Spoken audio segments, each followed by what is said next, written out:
Cerita ini bikin sedih. Kisah tentang seorang bayi yang dibuang ke hutan lalu hidup bersama seekor harimau.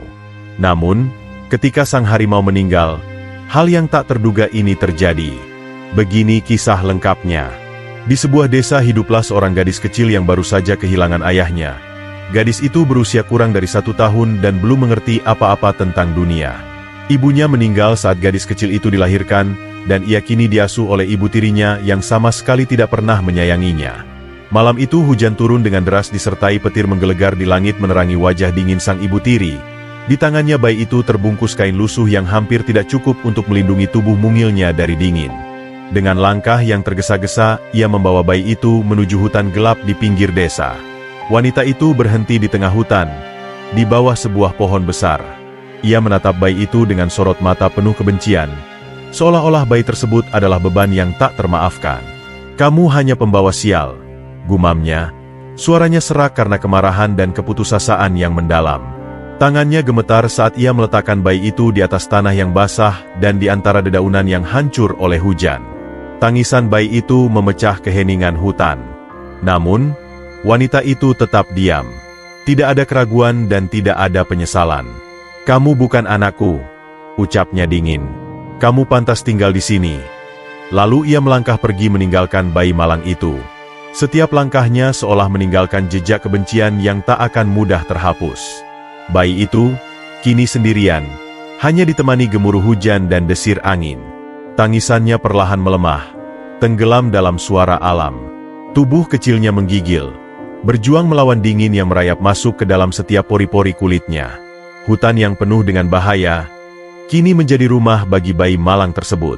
Tiba-tiba dari balik semak-semak muncullah sepasang mata tajam yang menyala dalam gelap. Seekor harimau betina melangkah perlahan mendekati suara tangisan itu.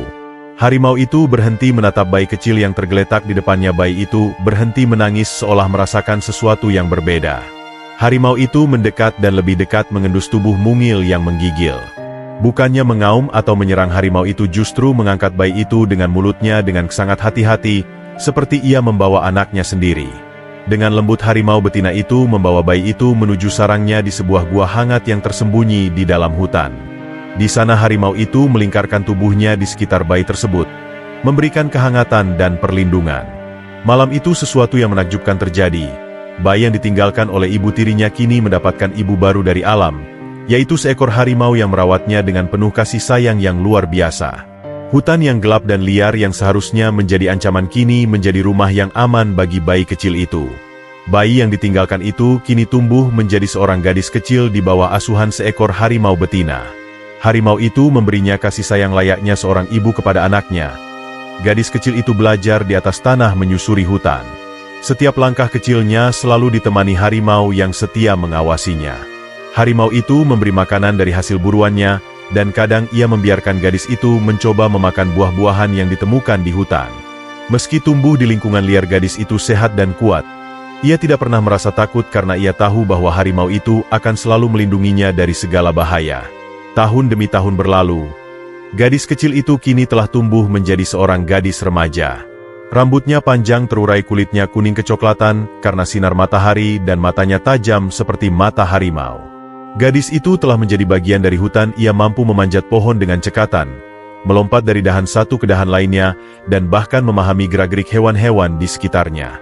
Tetapi ia bukan hanya seorang gadis liar. Ada kelembutan dalam hatinya hasil dari kasih sayang yang diberikan oleh harimau betina yang merawatnya. Gadis itu sering bermain dengan anak-anak harimau yang lahir dari harimau betina itu, bercanda dengan suara tawa yang menyatu dengan suara hutan. Suatu hari saat ia sedang berjalan di tepi sungai, ia melihat bayangannya sendiri di permukaan air. Ia memperhatikan wajahnya yang berbeda dari makhluk-makhluk lain di hutan. Rambut hitam panjang, wajah dan tubuh manusia membuatnya sadar bahwa ia bukan bagian dari hewan-hewan itu.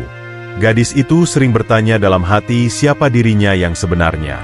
Harimau betina itu seakan mengerti kebingungan yang ia rasakan meski tidak mampu berbicara. Harimau itu selalu menatapnya dengan penuh kasih sayang seolah ingin mengatakan, "Kamu milikku, tidak peduli apapun yang terjadi." Saat malam gadis itu tidur di pelukan harimau betina dengan bintang-bintang berkilauan di langit. Meski ia merasa bahagia di hutan, sebuah rasa penasaran perlahan tumbuh di dalam dirinya tentang dunia di luar hutan yang belum pernah ia lihat.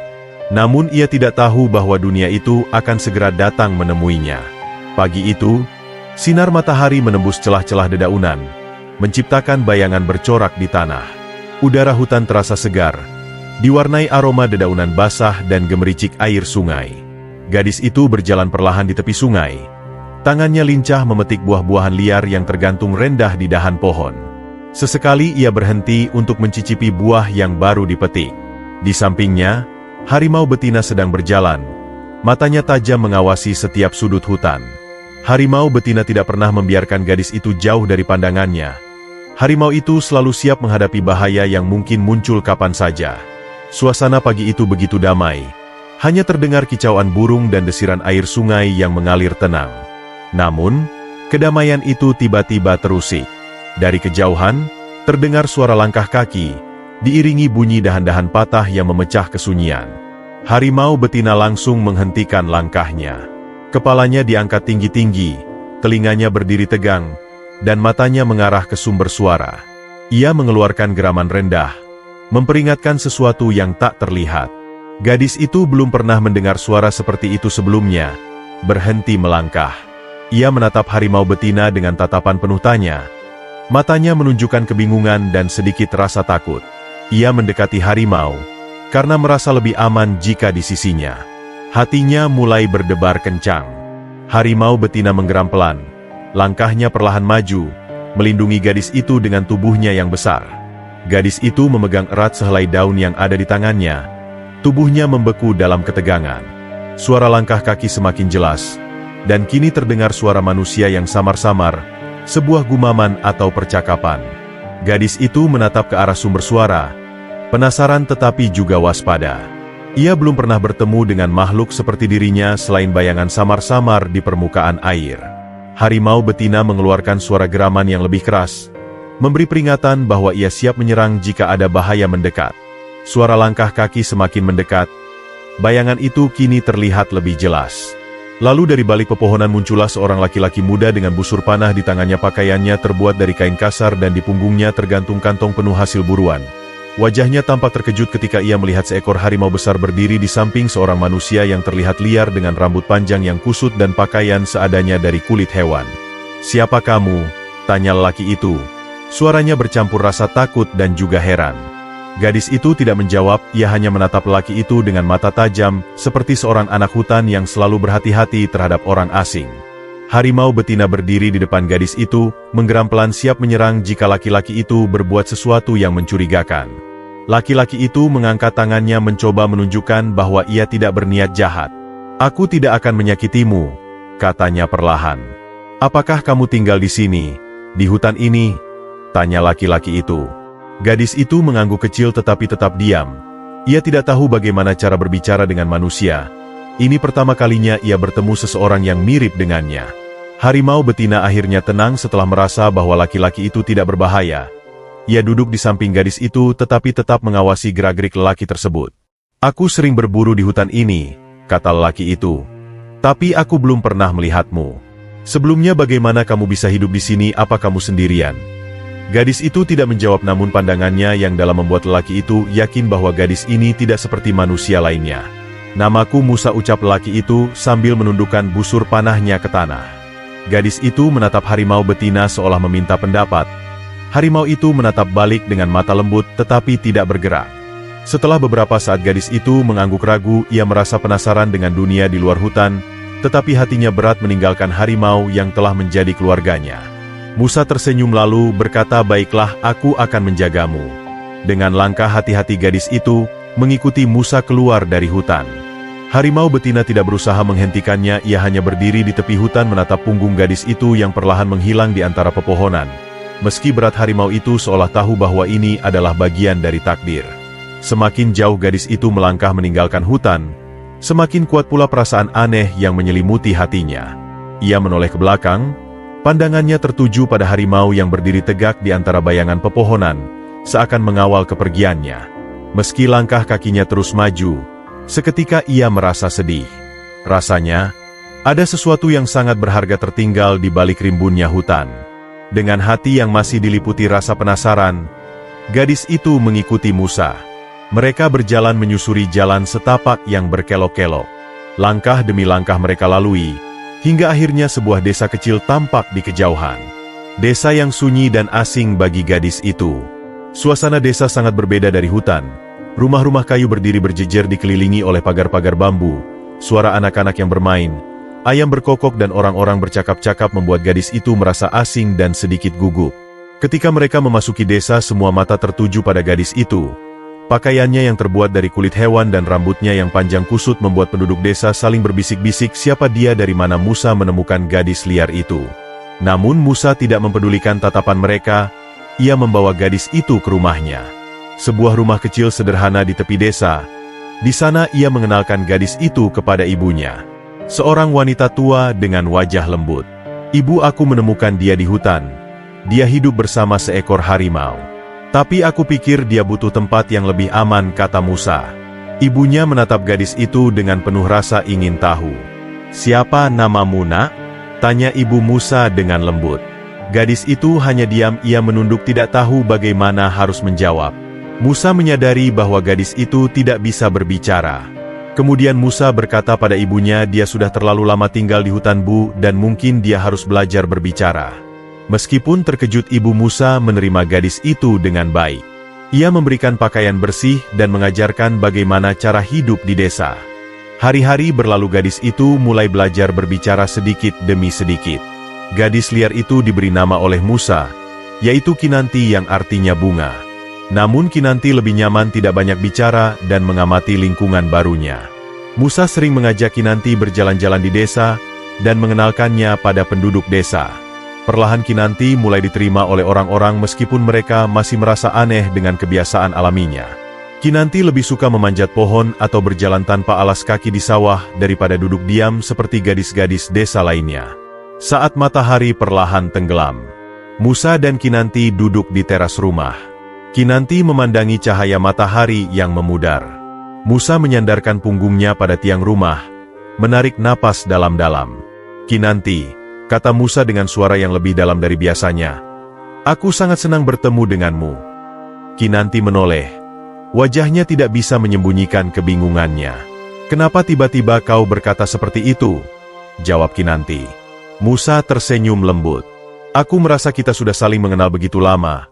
Aku ingin kamu tetap di sini, di desa ini bersamaku." Kinanti terdiam.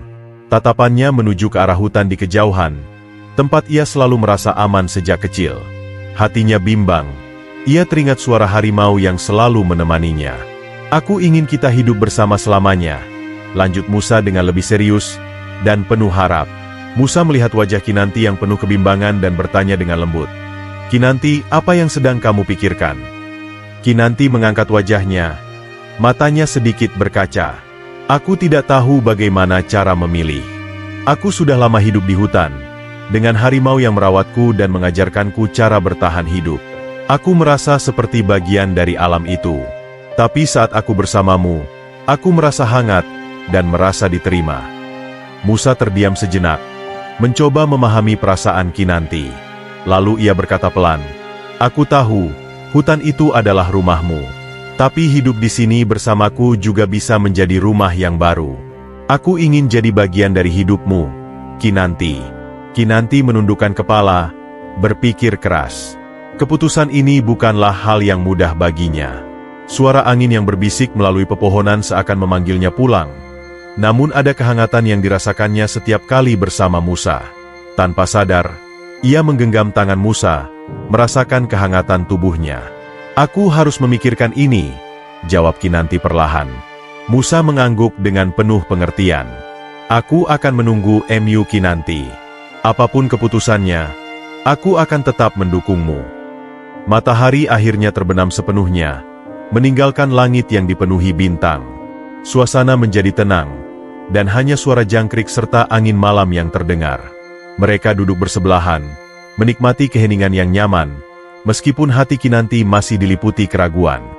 "Terima kasih, Musa," ujar Kinanti dengan suaranya yang lembut.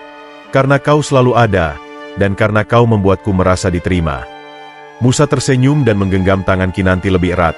"Aku di sini, menunggumu untuk memilih." Pagi itu, udara di desa terasa lebih segar. Suara burung pagi menyambut kedatangan sang matahari. Musa menceritakan niat baik untuk menikahi Kinanti kepada ibunya. "Bu," kata Musa, suaranya sedikit bergetar meskipun ia berusaha terdengar yakin. "Ada sesuatu yang ingin aku bicarakan." Sang ibu menatap putranya dengan penuh perhatian. "Apa itu, Nak? Kau tampak serius pagi ini." Musa menarik napas dalam-dalam, seolah mengumpulkan keberanian untuk mengungkapkan niatnya. "Aku ingin menikahi Kinanti." Sang ibu terkejut. Wajahnya langsung berubah. Ia duduk di bangku kayu di depan rumah dan memandang Musa dengan tatapan yang penuh pertanyaan. Suaranya terdengar lembut, namun keheranan. "Apakah kamu yakin, Musa? Gadis itu berbeda. Kamu tahu bahwa dia tidak seperti gadis-gadis desa kita. Dia..." Musa memotong dengan lembut. "Aku tahu, Bu. Aku tahu semuanya. Tapi aku mencintainya. Dan aku ingin membuatnya bahagia. Aku ingin dia tahu bahwa dia tidak perlu menjadi apapun selain dirinya sendiri." Sang ibu terdiam, mungkin memikirkan hal-hal yang lebih besar dari sekadar perasaan cinta. Namun, setelah beberapa saat, ibunya menghela napas dan akhirnya tersenyum penuh kasih. "Kalau begitu, Nak, jika itu yang membuatmu bahagia, maka ibu akan mendukungmu. Tetapi kamu harus tahu, ini bukan perkara yang mudah. Ada banyak hal yang harus dihadapi." Musa tersenyum lega, meski di dalam hatinya ada kegelisahan. "Aku tahu, Bu. Tapi aku siap." Namun, ketika kabar ini menyebar ke seluruh desa, tanggapan dari penduduk jauh dari yang ia harapkan. Di pasar, di warung kopi, bahkan di halaman rumah, mulut-mulut mulai berbicara dengan berbisik-bisik. Beberapa orang mengangkat alis, yang lain memandang dengan tatapan penuh rasa curiga dan ada pula yang menganggapnya sebagai lelucon. "Bagaimana mungkin Musa menikahi gadis liar seperti itu?" bisik salah satu wanita kepada temannya. "Dia bahkan tidak tahu adat kita. Bagaimana kalau dia tidak bisa beradaptasi dengan kehidupan desa?" jawab wanita lainnya. Musa mendengar percakapan itu, tapi ia memilih untuk mengabaikannya. Ia tahu bahwa tidak semua orang akan mengerti perasaannya. Yang penting baginya adalah kebahagiaan Kinanti. Seberapapun kerasnya komentar dari orang lain, ia tidak peduli. Hatinya sudah bulat. Musa dan Kinanti duduk di teras rumah. Tanpa basa-basi, Musa berkata dengan serius, "Kinanti, aku sudah memutuskan. Aku ingin segera menikahimu. Tidak ada yang lebih yang aku inginkan selain itu." Kinanti menatapnya dengan mata yang lekat, seolah mencoba mencari kepastian dalam kata-kata Musa. "Kinanti," Musa melanjutkan, "aku ingin hidup bersamamu. Aku ingin kita mulai hidup baru, dan aku akan menjagamu selamanya." Namun, Kinanti masih terdiam. Ia memandang mata Musa, yang penuh harap. Hatinya terasa berat, terombang-ambing antara dua dunia. Dunia manusia yang ia coba pahami dan dunia hutan yang tak pernah ia tinggalkan. Ia merasa seperti ada sesuatu yang belum sepenuhnya ia pahami. "Kinanti?" Musa bertanya dengan lembut. Gadis itu akhirnya membuka mulut. Suaranya pelan. "Aku butuh waktu," katanya. Matanya sedikit berkaca. "Aku tidak tahu apa yang akan terjadi jika aku memilih ini. Aku merasa ada sesuatu yang belum aku ketahui, sesuatu yang belum aku pahami tentang kita." Musa terdiam, hatinya terasa tercabik. Tapi ia tahu bahwa ia tidak bisa memaksakan apapun pada Kinanti. Ia mengangguk. Meskipun di dalam hatinya ada rasa khawatir yang mendalam. "Aku akan memberi kamu waktu, Kinanti. Aku akan menunggumu, sampai kamu siap." Suatu malam saat Kinanti sedang berbaring di tempat tidurnya, ia memikirkan harimau yang selama ini menjadi pelindungnya. Dalam keheningan malam ia bertanya apakah keputusannya untuk tinggal di desa benar-benar tepat, atau ia telah meninggalkan bagian penting dari dirinya di hutan. Hari-hari berlalu dan Kinanti akhirnya setuju untuk menikah dengan Musa. Ia merasa mulai bisa menerima kehidupan di desa meski di lubuk hatinya, ia tetap merindukan hutan dan harimau betina yang telah menjadi ibunya. Pernikahan Musa dan Kinanti semakin dekat. Suasana desa yang biasanya tenang kini dipenuhi dengan kegembiraan. Meski penduduk desa masih memandang Kinanti dengan rasa penasaran dan keraguan, perlahan mereka mulai membantu persiapan dengan penuh semangat. Beberapa wanita desa datang untuk membantu ibu Musa menyiapkan segala kebutuhan pernikahan. mulai dari bunga hias, makanan, hingga dekorasi rumah. Kinanti, yang biasanya lebih suka menyendiri, kini ikut membantu Ibu Musa dengan tangannya yang terampil menata bunga-bunga di halaman rumah. Ia merasa canggung, tetapi mencoba untuk menyesuaikan diri dengan kehidupan baru.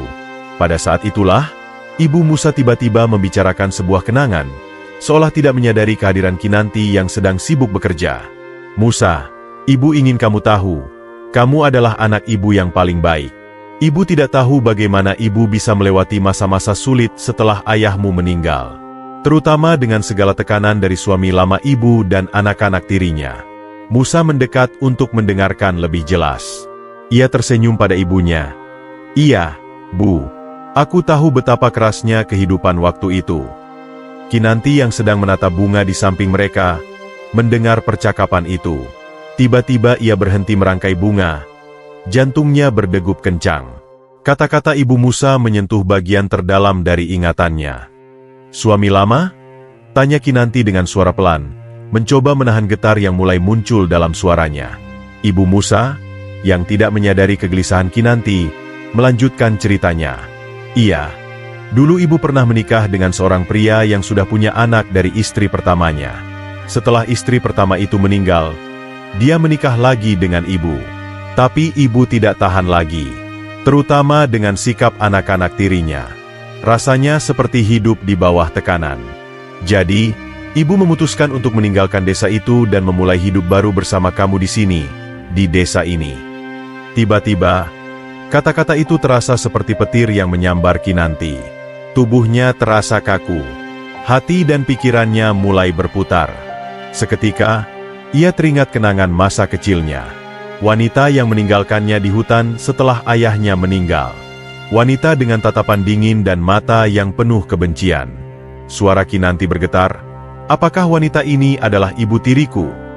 Ibu Musa yang tidak melihat perubahan di wajah Kinanti, terkejut mendengar kata-kata itu.